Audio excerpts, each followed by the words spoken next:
நாளைக்கு மட்டன் குழம்பு வைக்கிறதுக்கான தனியா, மிளகாய், ஜீரகம், மிளகு, பட்டை, கிராம்பு, தக்காளி, இஞ்சி பூண்டு, தேங்காய், சின்ன வெங்காயம். சின்ன வெங்காயத்தை நைஸாக கட் பண்ணி வச்சுக்கோங்க. இஞ்சி பூண்டை லைட்டாக வறுத்து அரைச்சி வச்சுக்கோங்க. தக்காளியை சின்ன சின்ன பீஸாக கட் பண்ணி வச்சுக்கோங்க.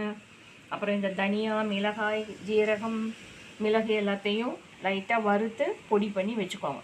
முதல்ல வெங்காயத்தை அறுத்து குக்கரில் எண்ணெயை ஊற்றி பட்டை, கிராம்பு போட்டு குட்டி குட்டியாக அறுத்த வெங்காயத்தை போட்டு வணக்கிக்கோங்க. அதோட இந்த தனியாத்தூள், இந்த பவுடரை கலந்துக்கோங்க. பிறகு இஞ்சி பூண்டு பேஸ்ட் போட்டு நல்லா வணக்கிட்டு அதோட மட்டனை ஆட் பண்ணுங்கள். மஞ்சள் தூள், தேவையான உப்பு போட்டுக்கிட்டு பிறகு தக்காளி போட்டு வணக்குங்க. மட்டன் வெந்த பிறகு தேங்காய் அரைச்சி ஊற்றினீங்கன்னா உங்களுக்கு தேவையான மட்டன் குழம்பு ரெடி. சூப்பரான சுவையான குழம்பு.